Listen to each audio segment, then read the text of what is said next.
நீர்வள அமைச்சர் சந்திரசேகர் அவர்கள் இருப்பார்கள் என்று அவருக்கு தெளிவாக சொல்லுறேன். நான் யாழ்ப்பாணத்தில் பிறந்தவன், தேசிய தலைவன் பிரபாகரன் பிறந்த வல்வெட்டித்துறையை பார்த்து வளர்ந்தவன் என்ற அடிப்படையிலே நான் இந்த விடயத்தை அவருக்கு சொல்ல விரும்புகிறேன்.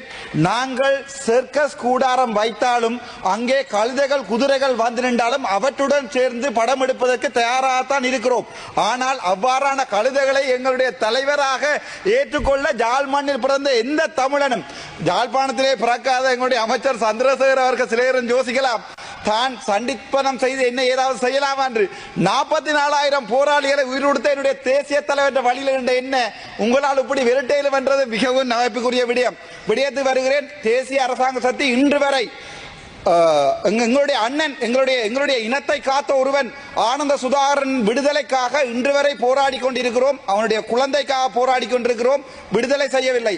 முள்ளிவாய்க்காலிலே கொத்து கொத்தாக படுகொலை செய்த இராணுவத்தை பாதுகாக்கின்ற நிலைமைக்கு தான் தேசிய அரசாங்கம் போகிறது. அதுக்குரிய எந்த பொறுப்பு கூறலும் இல்லை.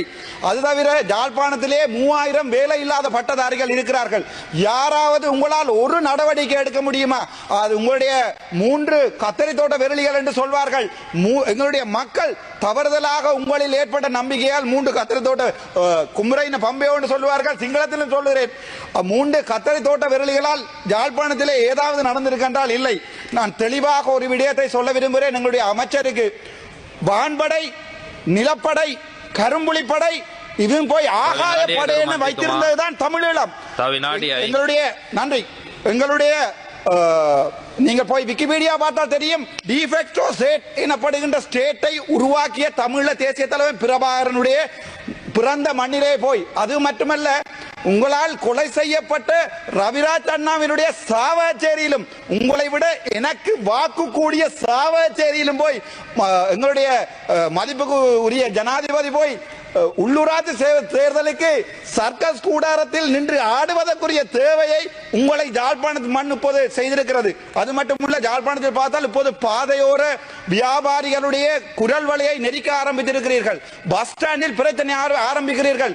நான் நினைக்கிறேன் தேசிய அரசாங்க சக்தி, நான் உங்களுடைய ஆதரவாக இருந்தவன், என்னை திட்டமிட்ட ரீதியிலே டிசிசி மீட்டிங் வரக்கூடாது என்பதற்காக 23ஆம் தேதி நடந்த சம்பவத்துக்காக 29ஆம் தேதி வரை வெயிட் பண்ணி என்னுடைய மொபைல் போனை ட்ராக் பண்ணி இதுக்குரிய பதிலை அடுத்தடுத்த கிழமைகளில் நான் சொல்லுகிறேன். சந்தர்ப்பங்களை முடிந்தால் வர சொல்லுங்கள்.